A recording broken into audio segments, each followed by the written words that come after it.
Oke, halo teman-teman sekalian ya. Selamat datang di Bahas Soal CPNS.com ya. Nah, di video kali ini ya, kita masih ingin membahas tentang, kita kan sama-sama latihan soal ya.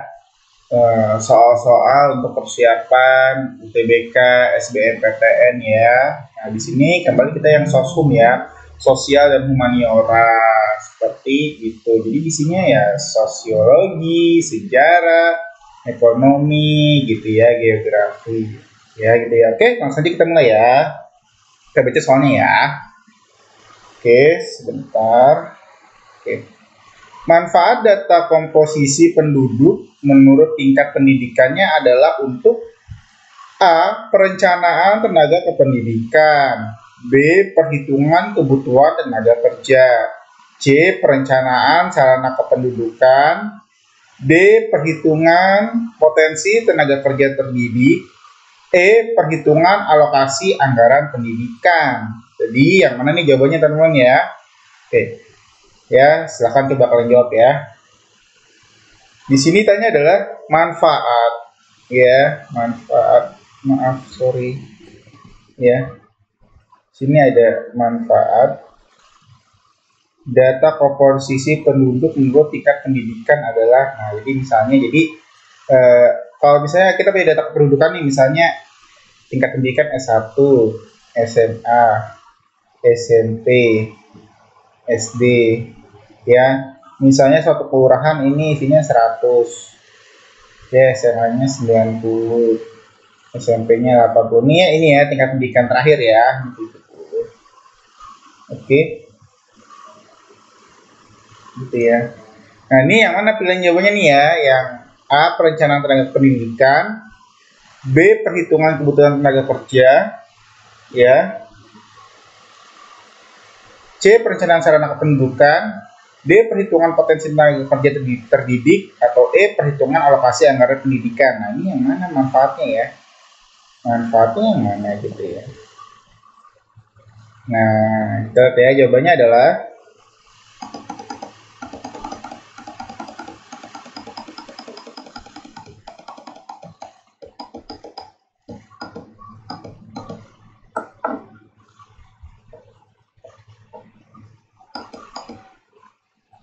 oke, jadi ya jawabannya yang D ya, perhitungan potensi tenaga kerja terdidik. Oke, ya seperti itu. Oke, jadi manfaat komposisi penduduk antara lain untuk mengklasifikasikan penduduk dengan berbagai kriteria sebagai arahan dalam pencapaian pembangunan nasional, sebagai tolak ukur penilaian struktur ekonomi, sosial, budaya, pertahanan, keamanan suatu bangsa atau negara, supaya mengetahui bagaimana potensi sumber daya manusia, ya. Nah, seperti itu. Berdasarkan umur dan jenis kelamin dapat digunakan untuk mengetahui angka ketergantungan, ya. Kemudian untuk mengetahui tingkat kepadatan penduduk, seperti itu ya. Nah, jadi berdasarkan soal di atas, manfaat komposisi kependudukan dalam bidang pendidikan adalah perhitungan potensi tenaga pendidik, ya. Seperti itu. Jadi kita coba kita soalnya ya, kita coba bahas soalnya, oke. Ya, jadi ini ngomongin data komposisi penduduk itu punya manfaat ya. Kalau di berdasarkan tingkat pendidikan gitu, jadi kalau data komposisi penduduknya didasari atau dikategorikan berdasarkan tingkat pendidikan itu manfaatnya apa gitu ya? Manfaatnya apa nih? Gitu ya. Nah, manfaatnya adalah yang D ya, perhitungan potensi tenaga kerja terdidik. Nah, tadi ada pembahasannya, coba kita mulai lagi ya. Kayak gini. Jadi data kependudukan ya, data komposisi penduduk. Manfaatnya apa aja sih? Pertama, untuk mengklasifikasikan penduduk dengan berbagai kriteria. Iya. Misalnya nih, tadi ada tingkat pendidikan nih. Oh iya nih, berdasarkan tingkat pendidikannya ya. Pendidikan ya. Maaf. Pendidikan. Kemudian ada misalnya kategori jenis pekerjaan. Oh, misalnya PNS, ini swasta, ini nelayan. Oh, di sini pertanian gitu ya. Oh, di sini bagian jadi nelayan, Pak. Oh, berarti masyarakat pesisir seperti itu ya. Seperti itu. sebagai arah dalam pencapaian pembangunan nasional ya. Iya jelas ya. Misalnya kita pengen ada wajib belajar ya, wajib belajar 9 tahun ya. Nah, ini bisa diukur nih. Oh, ternyata berhasil. Tahu di mana berhasil? Iya, Pak. Soalnya kalau di sini 100% pendidikannya S1 semua di daerah ini, berarti maju gitu ya. Misalnya gini, Indonesia menanamkan program apa ya, semacam perlambatan angka kelahiran nih, KB ya, terus diukur, oh KB juga lihat, oh iya nih Pak, laju kelahirannya apa ya 10 tahun terakhir tuh menurun. Nah kayak gitu ya, jadi tercapai nih sesuai target nasional ya gitu ya, jadi gitu ya. Nah kemudian ada juga manfaatnya adalah sebagai tolak ukur penilaian struktur ekonomi, sosial, budaya, pertahanan dan keamanan suatu bangsa. Nah ini bisa juga ya, misalnya oh ternyata Pak ya, di komposisi penduduk kita ini banyak orang yang kan suka ada sensus ya, sensus pendudukan ya, misalnya kayak gaji gitu ya. Oh gajinya banyak yang UMR, ada juga yang di atas UMR, ada juga yang di bawah. Oh berarti ini struktur ekonominya ini Pak apa menengah cenderung ke bawah, misalnya seperti itu. Ya, kemudian supaya mengetahui bagaimana potensi sumber daya manusia. Oh iya jelas begini. Oh iya Pak, di sini memang ada S1 Pak, kemudian ya juga yang dia ngambilnya tenaga keahlian gitu ya, vokasional gitu ya. Jadi kemudian di sini banyak yang vokasional ini ngomongin mesin Pak, ya. Oh jadi potensi sumber daya manusia ini banyak yang cocok buat apa nih, kerja di pabrik-pabrik manufacturing, otomotif, elektronik gitu ya, seperti itu. Nah, berdasarkan umur dan jenis kelamin dapat digunakan untuk mengetahui angka ketergantungan. Ini biasanya di umur ya. Mereka suka ngeliat tuh. Yang pernah kita bahas di video sebelum-sebelumnya ya, di playlist Soshum kami ya. Kalian buka deh nanti ya, di akhir video ini ada klik buat ke playlist Soshum, itu kita udah bahas tentang piramida kependudukan ya. Yang misalnya jadi ada yang begini, ada yang kebalik ya, begini, ada yang batu nisan ya, yang gini nih, gitu ya. Nah ini bisa ketahuan nih, oh ternyata Pak ya, penduduk muda ya lebih banyak daripada penduduk tua. Oh iya ini aman, berarti apa? Berarti anak muda ini bisa menopang kehidupan para orang tua. Jadi gini, ini kelas pekerja bisa menutupi ya, atau bisa menyumbangkan sebagian pendapatannya untuk orang-orang udah pensiun. Lewat apa? Lewat bayar pajak gitu ya, lewat pajak, lewat apa lagi, lewat misalnya kayak ya sesimpel BPJS kesehatan aja lah ya. Dengan banyaknya pekerja itu iurannya kan bisa ke BPJS kesehatan, itu bisa dirasakan manfaatnya oleh seluruh bangsa Indonesia yang terdaftar ya, masuk orang-orang tua yang udah pensiun, yang udah nggak kerja gitu ya, kayak gitu ya, jadi kayak gitu. Nah untuk mengetahui tingkat kepadatan penduduk, oh ini jelas banget teman-teman ya, misalnya Jakarta ya, misalnya Jakarta misalnya berapa, bisa ini 10 kk per 100 meter persegi, kemudian nanti misalnya ada Bandung berapa gitu ya, jadi ketahuan gitu ya. Nah, ketika kita tadi ngomongin tentang pendidikan ya, kata kuncinya adalah di pendidikan nih teman-teman ya, kalau kalian ngerti soal nih, ya, kata kuncinya di ada kata-kata pendidikan, oke, ada kata-kata pendidikan ya. Nah, jadi otomatis ngomongin terkait pendidikan nih. Jadi kalau sarana kependudukan kayaknya kurang ya, kurang. Nah, jadi ngomongin tentang pendidikan nih, ini ada kata didik, ini ada kata didik, yang harus juga ada kata didik ya. Nah, tinggal yang gimana nih yang benar ya, seperti itu. Ini jawabannya adalah yang D ya.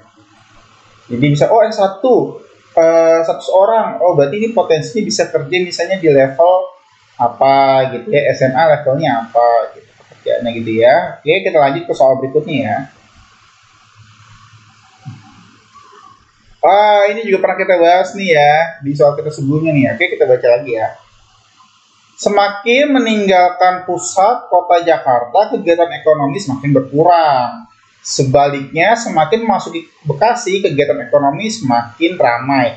Pernyataan tersebut sesuai dengan teori A. Konsentrik, B. Sektoral, C. Pusat layanan, D. Inti berganda, atau E. Pemekaran kota. Nah, ini kayaknya ada yang nggak nyambung ya. Ini kayaknya nggak nyambung ini. Inti berganda juga apa ini ya? Ini juga kayaknya enggak ya. Antara dua ini nih.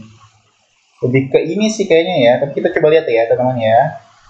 Oke, jawaban pembahasannya adalah oke, A. Konsentrik ya. Nah, ini ngomongin ya. Oke, jadi jawabannya yang A, konsentrik ya. Kita lihat pembahasannya. Jadi ciri teori konsentris yaitu terdapat ciri utama yaitu adanya kecenderungan semakin memasuki pusat kota kegiatan ekonomi semakin meningkat. Sedangkan jika meninggalkan pusat kota, kegiatan ekonomi akan semakin sedikit. Berdasarkan soal di atas, teori konsentris pada wilayah Jakarta dan Bekasi, pusat perdagangannya ada di pusat kota. Ya, konsentrik. Di namanya udah ketahuan teman-teman ya. Konsentrik. Ini konsentrasi. Ya.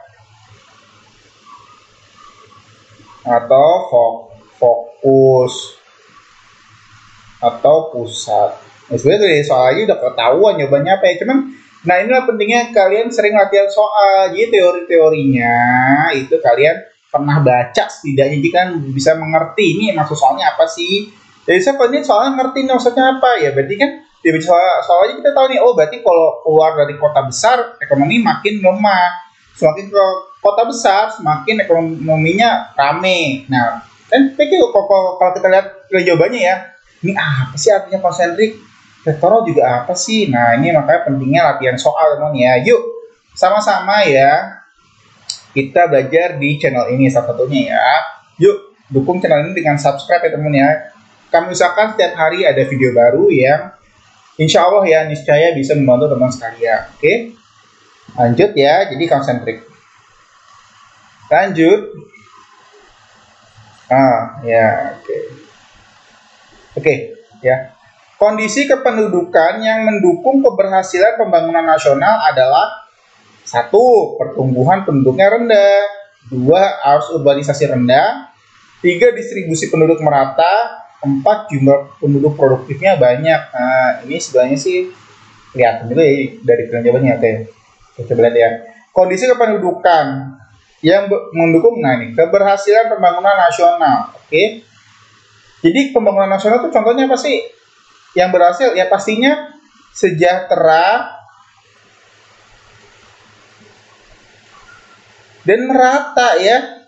Misalnya jangan cuma di Jawa doang yang sejahtera, merata seluruh wilayah negara Republik Indonesia. Ya. Jadi sebenarnya harusnya nih ya.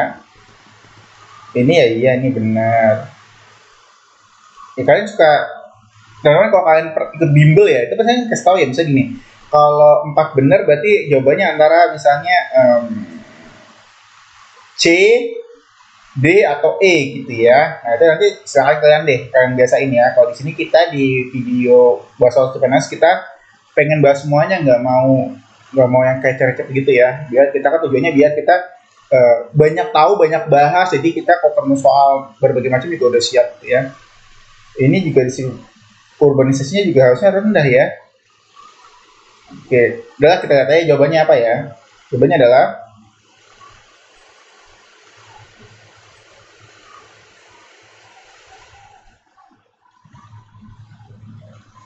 nah ya jawabannya yang E ya. Jadi pembahasannya adalah pembangunan nasional Indonesia adalah paradigma atau pandangan pembangunan yang terbangun atas pengawalan Pancasila, yaitu pembangunan manusia Indonesia seutuhnya dan pembangunan masyarakat Indonesia seluruhnya dengan Pancasila sebagai dasar, tujuan, dan pedomannya. Kondisi kependudukan yang mendukung keberhasilan pembangunan nasional adalah sebagai berikut. 1. Pertumbuhan penduduk rendah.